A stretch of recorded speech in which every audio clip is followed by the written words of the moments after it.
Hey, James Neidlinger from Five Ring Systems LLC here in Tacoma, Washington. Another quick tip regarding clubs. I want to address some of the things that I see most commonly trip people up in their club swinging practice, right? What I really like is to see people be successful in what they're trying to do. And especially with the clubs, I see people get frustrated every once in a while and maybe give up trying to get better. And I really don't like that idea. I think we should never quit trying to get better, right? So in my personal practice, there's a few drills that I do to keep getting better at specific pieces of the club swinging. So I break it down into little chunks, right? I make it like a Lego set, and I take the movement apart as far as I can down to its small pieces, and then I'll practice each of those pieces individually. In learning theory, this is neural chunking, right? If you want to dig into that end of it. But in the practice, just think of it that way. It's a Lego set. You're taking the Legos apart. You're gonna practice using just one piece of the Legos before you put them all back together and make whatever it is, a spaceship or a car or a house or something. All right, so last time we talked about grip, and I showed you how I set my grip up. The majority of the time for people is pinky goes on the ball, ring finger goes just above the ball, and then hold it like a hammer. And remember, don't death grip it. You let the club open and close at the top and bottom of the hand. So if the top's closed, the bottom's open. If the bottom's closed, the top is open, or they're both closed, right? And it alternates back and forth, and that's how I get my wrist circles. And they can be made in all of the planes. So that's what we played with last time. Elbow circles. I wanted to look at elbow circles this time, so we're going to continue on up the joints. We've gone from grip and wrist circles to elbow circles. If I keep that open at the top, right? You can see my hand is open at the top, so I've got the trigger open. Got it open at the top. If I keep that, and I'm going to pretend like there's a plane of glass in front of my body, and I don't want to hit the glass. And I'm going to keep my elbow tucked in. I'm going to make my elbow circle. So here's where I want people to start with their elbow circle.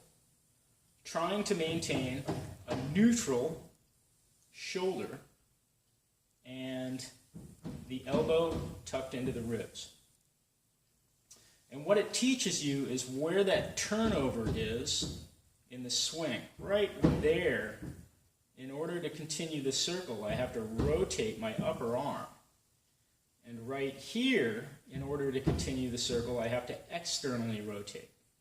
So the humerus, the upper arm, the humerus has to externally and internally, internal at the bottom,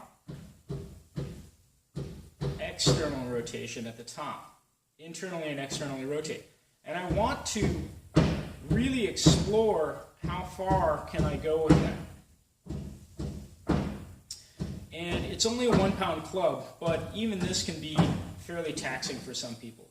If you find that this really works your shoulder, then maybe that's something you need to pay a little more attention to. Maybe there's something going on in there that needs some attention.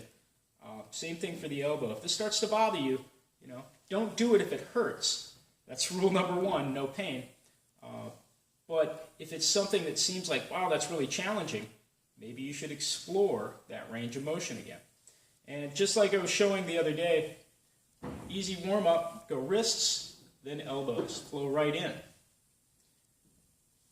All right, so easy elbow circles, right?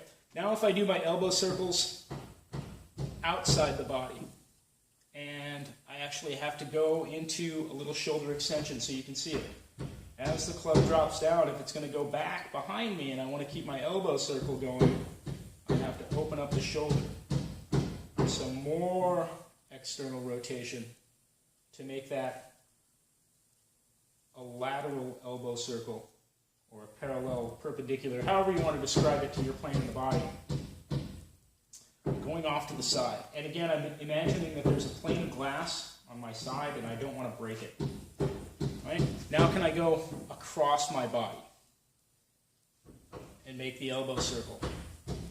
And then I'm going to turn the club over. And this is a drill that I really actually do like a lot. and I'm going to make my elbow circles on top. And this helps me learn later how to do the snake. So I do the elbow circles on the top, and I do them on the bottom. And if I know how to do snakes, then when I do my top and bottom elbow circles, or when I do my inside to outside circles, or reverse it, right? When I go through my elbow snakes, or my arm snakes, or club snakes, however you want to think about it, the snake movement, because the club snakes around the arm, those are your elbow circles. And if you want to practice those discreetly, you can do it here. If the leverage on the club is too heavy at this point, choke up on the handle a little bit.